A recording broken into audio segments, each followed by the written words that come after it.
Hello, Capricorn, Sun, Moon, Rising, and Venus signs. Kamusta kayo? Sana po'y nasa mabuti kayong kalagayan. Welcome back po sa Star Tarot. Kung bago kayo dito, welcome din kayo. Thank you for your support. I truly appreciate it. God bless you all. Capricorn, paunang mensahe ninyo, open up to your spiritual gifts. Remember that your true nature is spiritual, not physical. The angels are sending you messages to guide your soul's growth. Ayan. So, pakinggan ninyo, no? Importante na papakinggan ninyo yung inyong mga intuitive messages na natatanggap ninyo. Pakinggan ninyo kung ano man ang mga mensahe sa inyo ng Divine Universe. Okay? Kasi gagabayan kayo nito, no? Gagabayan kayo ng iyong mga angels as well to embrace and unleash your spiritual gifts, okay? Kasi yun ang makakatulong sa inyo na mag-grow kayo sa ngayon. We have it's almost over. Your current challenges will soon be resolved and you will be able to look to the future with a smile. Yan, so malapit na, no? Malapit nyo nang masolusyonan ang inyong mga problema, malapit nyo nang masolusyonan ang inyong mga current challenges sa buhay. Okay?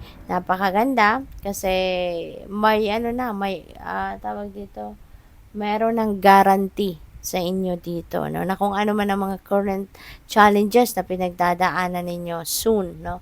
Malapit na yan matapos. Malapit mo na yan na matanggal, no? Sa sistema ninyo. We have, you will manifest what you need. Okay? Kung anong kailangan ninyo, mamamanifest ninyo, tutulungan kayo ni Archangel Michael, no, na makamit ninyo to, matanggap ninyo to, kung ano man ang mga minimithi ninyo, yung mga heart's desires ninyo. Okay? Sabi dito, express gratitude, kaya huwag kayong makakalimot magpasalamat sa lahat ng mga biyayang nakamit nyo na, sa lahat ng mga biyayang natanggap nyo na, dahil marami pang ipapadala sa inyo ang universe. Kung ano ang kailangan ninyo, yun ang ipapadala sa inyo. Kaya, ngayon pa lang, ipagpasalamat mo na, no? Whatever is yet to come, ipagpasalamat mo na din. Trust that your angels are bringing you the assistance you need. Yan, see? Through your angels, no? Ipapadala ng universe ngayon kung ano yung mga pangangailangan ninyo.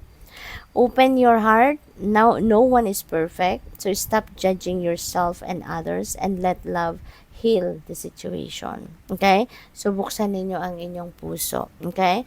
Buksan ninyo ang inyong puso. Huwag ninyong buksan ninyo ang inyong puso at intindihin ninyo, tanggapin ninyo na walang sino man ay ang perfect. No? Lahat tayo may flaws. Lahat tayo may mga pagkukulang, no? Kaya wag nating masyadong istriktuhan ang sarili natin. Be kind to yourself, 'di ba? Don't judge yourself. And lalo-lalo na ang ibang tao, 'di ba? So, may kanya-kanya tayong path na dinadaanan, hindi ba? Hindi tayo pare-parehas, no? Pero for sure, hindi tayo perpekto. Lahat tayo hindi perpekto. Kaya dapat intindihin natin 'yun. We have love.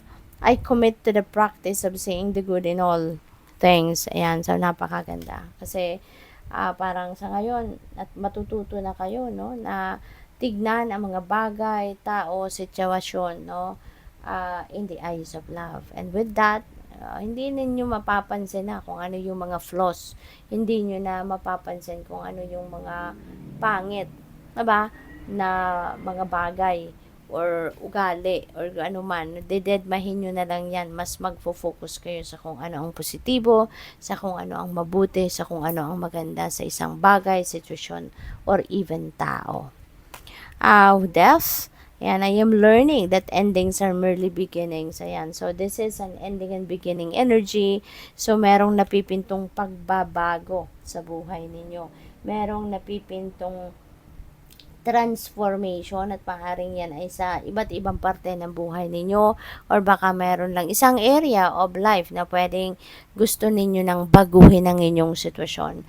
Maaaring ito yung minamanifest ninyo matagal na magbago na ang inyong sitwasyon for the better kasi baka pagod na kayo, no? Baka sawa na kayo or pagod na kayo na naging routine na lang ang ganito at maaring nai-stress kayo sa bagay na ito. Kaya ngayon, you know, maaring tatapusin mo na to. 'Di ba? Maaaring tutuldukan mo na kung ano man ang bagay na to at baguhin na ang inyong sitwasyon for the better. We have trust. I accept that my inner voice will always guide me correctly. Ayan, so nagtitiwala or magtitiwala kayo dito sa inyong gabay from the divine. You are going to tune in to your intuition, to your inner voice, inner guidance, because no, na hindi ka pinapabayaan ng universe. Alam mo, nagtitiwala ka na lagi kang ginagabayan, no, na lagi kang may divine guidance. Kaya maganda to na kumbaga susundin mo, papakinggan mo, no, kung ano man ang guidance para sa iyo. We have judgment. I understand that everyone has their own unique path and challenges. Ayan, so this is really beautiful as well. Kasi may pagtanggap ka, no? May acceptance ka. You are learning to accept that lahat tayo ay may kanya-kanyang path na dinadaanan. Hindi tayo pare-parehas, no? Naiintindihan mo or maiintindihan mo na ngayon na lahat tayo may kanya-kanyang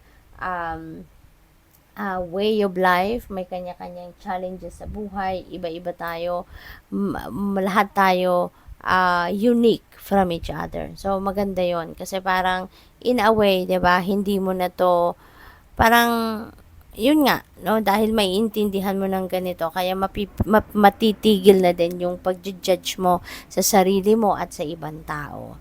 So, good luck sa'yo. Thank you for watching. Love and light. Namaste.